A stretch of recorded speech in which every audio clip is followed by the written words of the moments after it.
Light shone in one Sunday morning. I grew up without a warning. Misty hills and dark red mountains traumatized world. Ahoy! How are you? Good, I hope.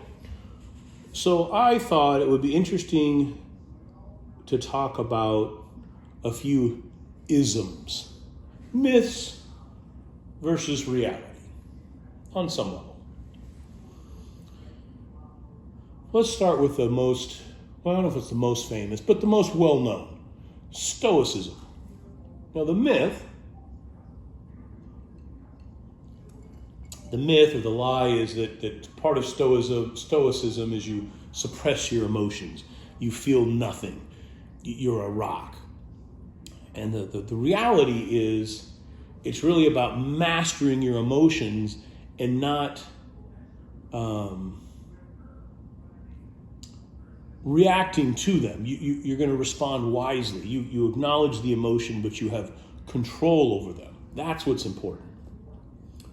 Another big ism, I think that's popular, nihilism. Now the myth of nihilism is they say nothing matters, right? So why care? It's all irrelevant. And I don't think that's not the truth of the reality either, because I don't think that they believe that nothing has inherent meaning. I guess they do believe that nothing has inherent meaning, but they need to create their own meaning within that nothingness. So it's not hopelessness, it's sort of permission to create your own world. I think that's probably accurate. Not nihilism, the myth is, the whole idea is, in Lebowski, we believe in nothing, Lebowski, nothing.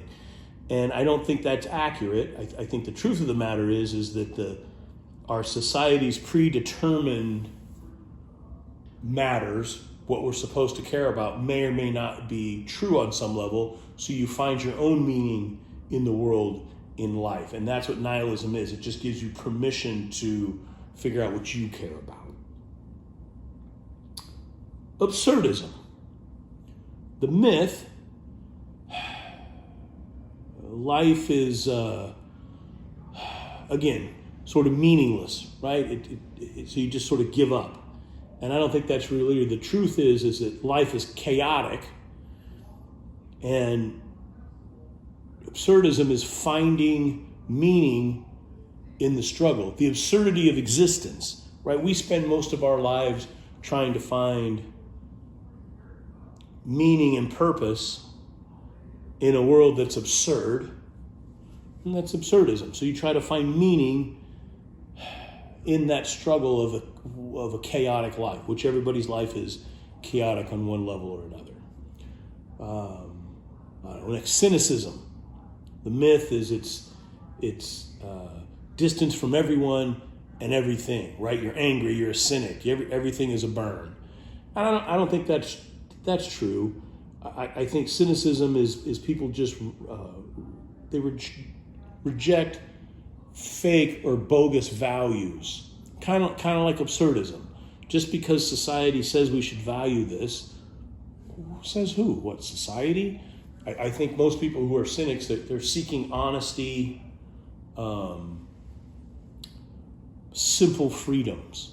That's what cynicism really is. It's not trying to pick shit apart.